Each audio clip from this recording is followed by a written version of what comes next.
Right now on Good Morning America First Look, new questions this morning about the deadly ICE shooting in Houston that sparked protests. What a Homeland Security official is now saying about the man killed. My dad was a hardworking man, a family man.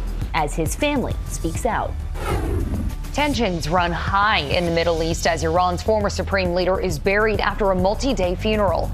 As a new report details a chilling plot against President Trump. A world first in the operating room. Surgeons put humanoid robots to work. What it could mean for the future of medicine. Plus, the unusual parting gift world leaders took home from the NATO summit. A milestone 25 years in the making at the World Trade Center. Remembering Wally Funk, the pioneer who made history after waiting 6 decades to go to space. And Play-Doh grows up, the childhood classic now reimagined for adults. From ABC News, this is Good Morning America First Look. Good morning, everyone. I'm Sophie Flay. And I'm Hannah Battah. We begin with new details in this week's fatal shooting involving federal agents in Houston. Officials now say the man killed was not the target of the search by ICE. His sons tell ABC News their father always worried about being robbed, and that may be why he did not stop for the unmarked cars. Here's ABC's Lionel Moise. This morning, we're learning the Mexican national killed in an ICE operation in Houston was not the intended target. As his family has always said, he was a good, solid, decent human being. He was a father. He was a hard worker. A Homeland Security official saying 52-year-old Lorenzo Salgado Araujo resembled the target, and officers then initiated the vehicle stop. ICE has said he didn't follow verbal commands and tried to run over an officer. Agents firing in what ICE says was self-defense, hitting him. He later died in the hospital. Undocumented migrants are humans. I just want all Americans to know that my dad was a hardworking man, a family man, who wanted nothing more than to put food on the table and to watch his sons achieve the American dream. His sons calling for an independent investigation, saying their father was doing nothing illegal and would have complied had he known the men in unmarked vehicles were officers. The vehicle was unmarked, and frankly, no lights or no sirens. So you have to ask yourself, if you were followed by a black SUV and then had another one come rearing itself right in front of you, what would you do? If it's not marked. Another issue that could hinder the investigation, the agents were not wearing body cams. A Homeland Security spokesperson is blaming Democrats and the partial government shutdowns for the delay in issuing them to officers. The brothers say their father was months away from getting his immigration papers processed. Mexico is planning to file criminal complaints about the deaths of Mexican citizens, either in ICE custody or as part of ICE operations. Hannah, Sophie? Lionel, thank you. There are no signs overnight of large-scale U.S. airstrikes, but in the previous 2 days, the U.S. military said it struck 170 targets. It comes as Iran's late supreme leader was laid to rest early this morning. ABC's Karen Hua has the latest. Karen, good morning.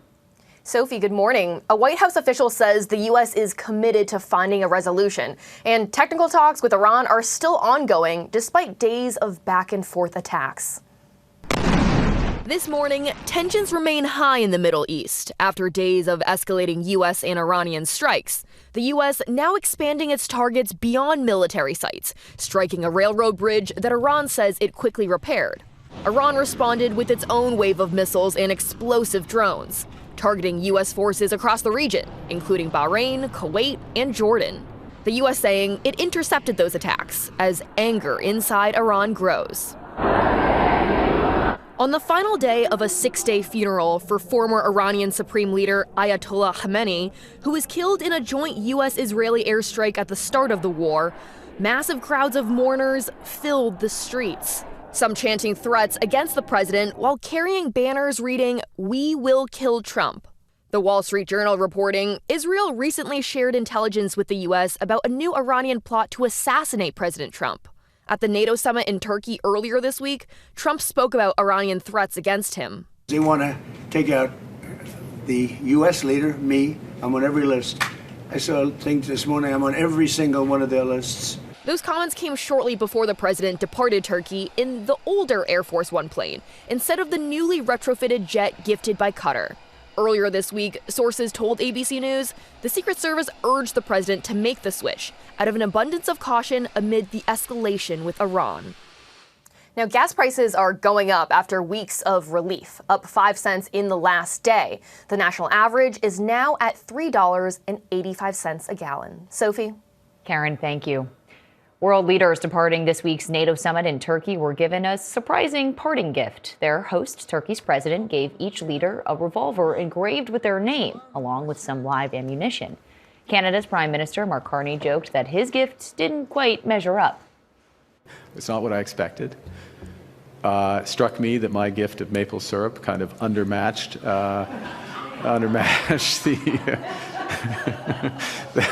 the whatever it was, .357 caliber or whatever. Carney and others say they will be giving their guns to museums.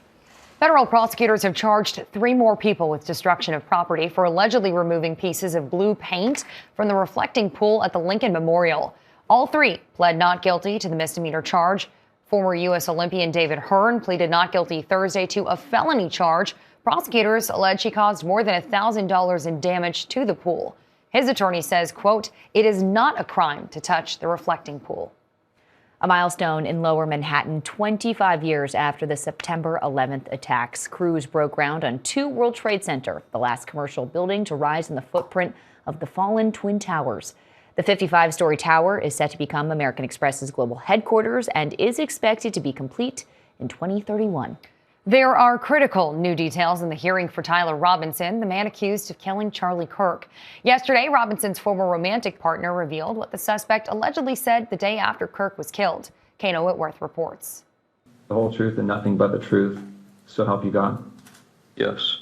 At that critical hearing in Utah, a never-before-seen interview with witness alleging Tyler Robinson expressed regret the day after Charlie Kirk was gunned down. My name is Lance Twiggs. Lance Twiggs, the suspect's former roommate and romantic partner, received messages from Robinson that prosecutors say contained a confession. I just asked him in person if what he said was true the night before, and he said it was. I started crying a little bit and said he wishes he hadn't done it. And then kept going around and just doing stuff. Prosecutors pointing to one note Twiggs says he found under a keyboard reading, "I had the opportunity to take out Charlie Kirk, and I took it." Agent Davis. An investigator reading text messages between the two. Tyler says, "I had enough of his hatred. Some hate can't be negotiated out. I am sorry to involve you." And then Lance replies, "You weren't the one who did it, right?" And Tyler says, I'm sorry. Robinson turning himself in 33 hours after the shooting. You left understanding that he was going to turn himself in or go to his parents' house? Yeah. Portions of that interview redacted by the judge. Kirk's widow, Erica, objecting. She had been in court all week and wants the world to see the evidence. The Kirk family's waited 10 months for this hearing. And they have a right to be here, and they have a right to hear the evidence. Robinson has not entered a plea. At the end of this hearing, the judge will decide if he'll stand trial. A terrifying ordeal for a student pilot in Argentina, forced to land a small plane alone after her flight instructor jumped to his death in midair. Officials say the instructor told the 22-year-old, "You know what to do," then opened the door and jumped. The student managing to safely land that plane. Prosecutors are now investigating. Thunderstorms along the East Coast have led to the cancellation of more than 1,000 flights with more than 9,000 delays. Parts of New Jersey were hit with flash flooding yesterday, including Camden, where streets there were completely submerged. More storms are possible today. Time now for your Friday weather.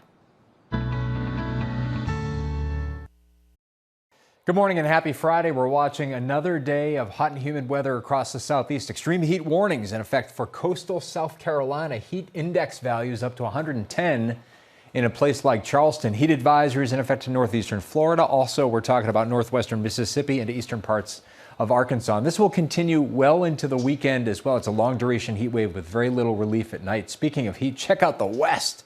Could be breaking all-time record highs in a place like Billings, Montana by Sunday. Meteorologist Jeff Smith, ABC News.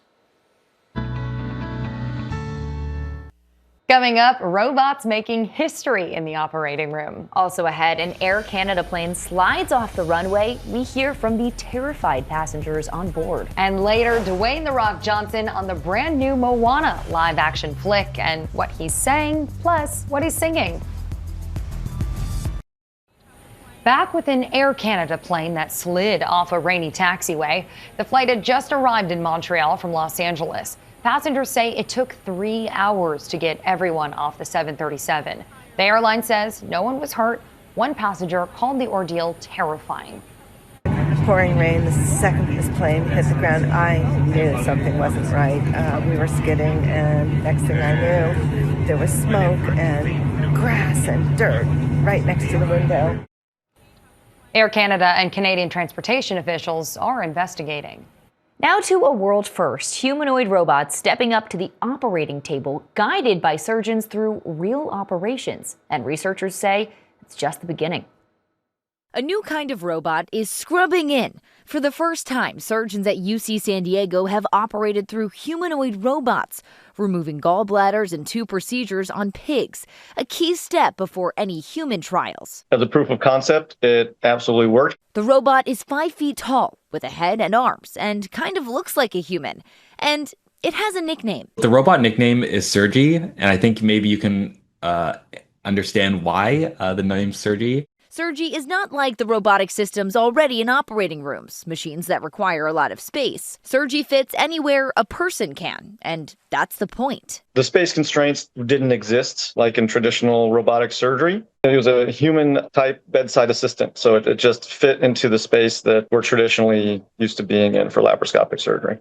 You can imagine this device being deployed on a ship, in a village somewhere, in a smaller operating room environment that's not in major cities, and it opens up, I think, a lot of doors for access. Researchers say robots like Sergi could one day help ease staffing shortages in hospitals, starting as an assistant, handing tools and cleaning up. And while most humanoid robots go viral for stunts, the team says this is about something bigger.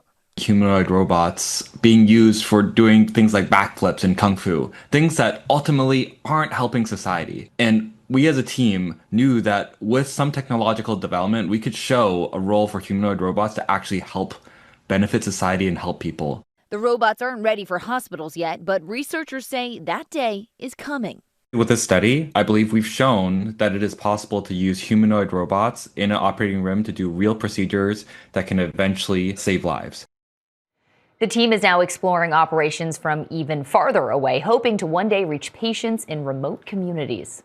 Coming up, celebrating the life of an aviation pioneer. Also ahead, the moment a bear runs at a father and his 2 daughters.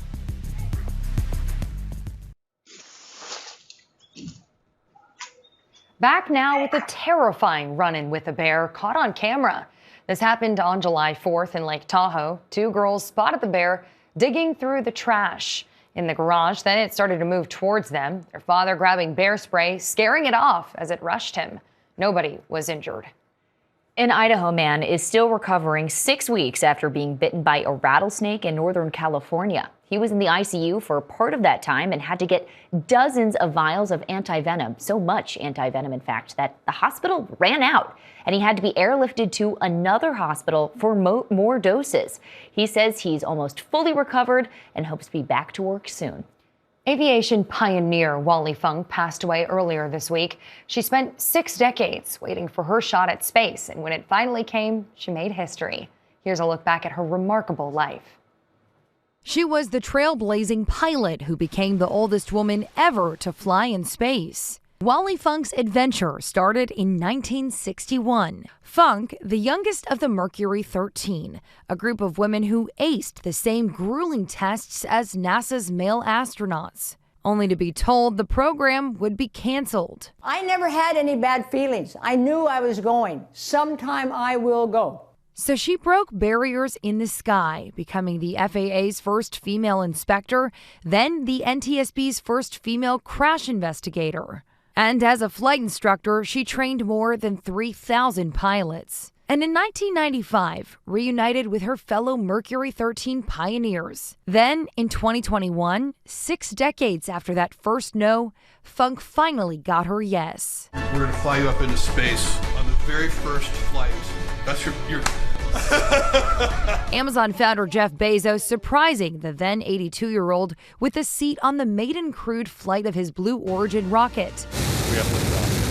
At 82, she became the oldest woman ever to reach space. I love it. It was great. I loved it. I can hardly wait to go again. This morning, tributes are pouring in for the pioneer who helped pave a path to the stars for other women. Blue Origin, the company that finally got her there, a pioneer in every sense of the word. Funk's advice for every dreamer coming up behind her? The only thing a woman needs to compete in a man's world is ability. Go for everything you can. Higher, faster, longer. She was 87. Wally did have one complaint about her trip to space. It was too short. A remarkable woman. Coming up, Play-Doh for adults. Plus, the sea lions who wreaked havoc at a crowded California beach. Oh my God. Time to check the pulse, and we begin with Moana. Our parent company Disney releasing the film's live-action reimagining today. Dwayne "The Rock" Johnson returning as the demigod Maui, the character he voiced in both animated films. And when it comes to the film's music, Johnson says it's bigger than just the words. I think inherently in our Polynesian culture, our songs are written, performed from in here. And the folks around may not understand what the words are, but they're just so moved by what they're hearing. Sail across the oceans. Next, Play-Doh all grown up. Oh yeah, the toy that gave you joy as a kid is being remolded to take away your stress. Hasbro has launched a Play-Doh line for adults. Blooms by Play-Doh will allow you to create floral arrangements. It includes Play-Doh compound molds, tools, finishing spray, even a vase. Its sets start at about $25. Next, to some animals making headlines. These two baby raccoons snuck into a Dodgers home game this week, watching the game from below the outfield as Shohei Ohtani hit his 300th career home run. And check out this pair of sea lions who never learned to share. The duo chasing away a crowd, trying to enjoy the beach in San Diego before eventually diving back into the water and swimming off. And firefighters in Colorado say this goat may have been a firefighter in another life. Crews say Goldie the goat led them towards a fire and stayed by their side for hours. An official says Goldie also snacked on leaves and branches that could have fueled the fire. And finally, it's Christmas in July. Well, at least in Denmark, it's because it's time for the annual World Santa Claus Congress, where Santas from around the globe gather to swap tricks of the trade. The event's been running for nearly 70 years. Top headlines next. Checking more top stories. Today marks the end of a 6-day funeral for Iran's former supreme leader, killed in a joint U.S.-Israeli airstrike on the first day of the war. Meanwhile, new fighting between Iran and the U.S. is threatening the fragile ceasefire agreement. President Trump will allow Ukraine to build Patriot air defense systems to counter missile attacks from Russia. Kyiv has long requested access to the technology, but experts say it'll take years before Ukraine can manufacture them due to supply chain difficulties. Median home prices are now at an all-time high, more than $440,000, up nearly 2% from a year ago. The National Association of Realtors says prices have now risen year over year for 36 straight months. Data also shows that home sales dipped last month. Today's weather: extreme temperatures and storms, a heat wave in the southwest, and severe thunderstorms from the Central Plains into Missouri this afternoon and evening. And finally, with World Skydiving Day this weekend, one father-son duo will help break a skydiving world record. Here's Danny New.